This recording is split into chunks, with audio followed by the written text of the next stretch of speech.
سردی کے موسم میں کئی افراد ایسے ہوتے ہیں کہ جو نزلہ، زکام، کھانسی، بالخصوص جو دمہ کے مریض ہوتے ہیں نا، ان کو سانس کی پرابلم، اسی طرح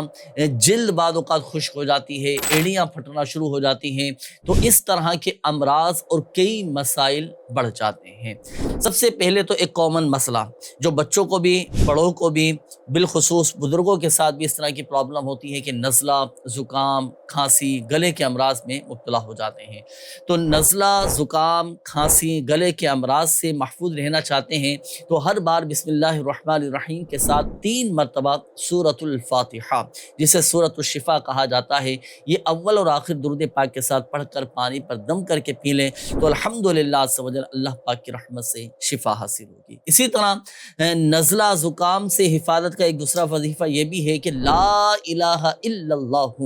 66 مرتبہ 66 ٹائم اول اور آخر درود پاک کے ساتھ پڑھ کر، جس کو نزلہ ہو، زکام کی شکایت ہو، اس پر چاہیں تو دم کر دیں، پانی پر دم کر کے پلا دیں تو الحمدللہ عز و جل اللہ پاک کی رحمت سے نزلہ ٹھیک ہو جائے گا۔ اسی طرح ناظرین، سردی کے موسم میں بعض اوقات سینے بڑے خراب ہو جاتے ہیں، سینے میں انفیکشن پھیل جاتا ہے، بچوں کے بھی، بڑوں کے بھی، بالخصوص بزرگوں کے ساتھ یہ پرابلم ہو جاتی ہے۔ بالخصوص جو بائک چلاتے ہیں نا، تو ڈائریکٹ ہوا سینے پر لگ رہی ہو، سینے میں درد ہونا شروع ہو جاتا ہے۔ تو اگر کسی کے سینے میں درد ہو، تکلیف ہو رہی ہو، اللہ نہ کرے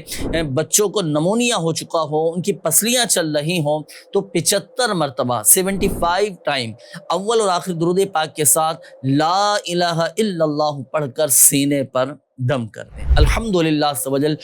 سینے کے امراض یہ دور ہو جائیں گے۔ اسی طرح ناظرین، جیسے جیسے ٹھنڈ بڑھتی رہتی ہے، سردی بڑھتی رہتی ہے، تو جو دمہ کے مریض ہوتے ہیں، جو سانس کے مریض ہوتے ہیں، اب ان کو بڑی آزمائش کا سامنا ہوتا ہے، پرابلم ان کی بڑھتی چلی جا رہی ہوتی ہیں، دوائیاں ساتھ رکھنا پڑتی ہیں، سفر کے دوران بڑی آزمائش آ جاتی ہیں۔ اب آپ پریشان نہ ہوں، دمہ کے مریضوں کے لیے، سانس کے مریضوں کے لیے بہترین وظیفہ 3 دن کا یہ عمل ہے، آپ یہ کریں، حضور دل کے ساتھ یہ عمل کرنا ہے، انشاءاللہ الکریم اللہ پاک کی رحمت سے شفا حاصل ہوگی۔ صرف 3 دن تک 100 مرتبہ 100 ٹائم اول اور آخر درود پاک کے ساتھ بسم اللہ الرحمن الرحیم حضور دل کے ساتھ پڑھیں، اللہ پاک کی رحمت سے شفا حاصل ہوگی۔ پڑھ کر اپنے اوپر دم کر لیں، اللہ پاک کرم فرمانے والا ہے، وہی شفا عطا فرمانے والا ہے، وہی شافی الامراض ہے، انشاءاللہ الکریم شفا حاصل ہوگی۔ اسی طرح ناظرین، سردی کے موسم میں جہاں یہ دیگر امراض بھی لاحق ہو جاتے ہیں، اسی طرح ایک مسئلہ اور بھی ہوتا ہے، بالخصوص بڑی عمر کے افراد کے لیے،